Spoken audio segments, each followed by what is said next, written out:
పెదపంజాని మండలం వీరపల్లి పంచాయతీ కెళవాతి గ్రామానికి చెందిన ఎంపీటీసీ సుబ్రహ్మణ్యం కుమారుడు సాయి కిరణ్ ఆముతోటి ప్రతిష్టాత్మక నేషనల్ యూత్ ఇన్స్పిరేషన్ అవార్డు అందుకున్నారు. ఈ నెల 22న న్యూఢిల్లీలోని భారత్ మండపంలో కార్మిక ఉపాధి మంత్రిత్వ శాఖ మద్దతుతో భారతీయ యువ వెల్ఫేర్ అసోసియేషన్ 2026 ఏడాదికి గాను నేషనల్ యూత్ ఇన్స్పిరేషన్ అవార్డుల కార్యక్రమం నిర్వహించింది. ఈ కార్యక్రమంలో డిఎన్ గ్రూప్స్ వ్యవస్థాపకుడు మరియు చైర్మన్ అయిన సాయి కిరణ్ ఆధునిక డిజిటల్ మార్కెటింగ్ పనితీరు ఆధారిత వృద్ధి వ్యూహాలు మరియు వ్యాపార నాయకత్వంలో చేసిన విశిష్ట సేవలను గుర్తింపుగా ఈ అవార్డును అందుకున్నారు.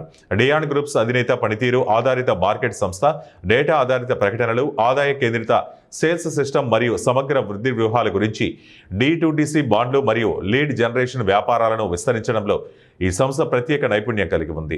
మెటా వెరిఫైడ్ పార్ట్నర్గా ఈ సంస్థ ప్లాట్ఫామ్ స్థాయి ఉత్తమ ప్రమాణాలు, ఆధునిక ప్రకటన ఫ్రేమ్వర్క్లు మరియు అనుసరణ ఆధారిత వృద్ధి వ్యవస్థలతో కొలిచే ఫలితాలు, లాభదాయకత మరియు స్థిరమైన వృద్ధిని సాధిస్తోంది. దీంతో కేంద్ర మంత్రులు మరియు దేశవ్యాప్తంగా ఉన్న రాజకీయ, వ్యాపార ప్రముఖులు పాల్గొని న్యాయ నిర్ణేతలుగా వ్యవహరించారు. వారి చేతుల మీదుగా అవార్డు అందుకున్నారు.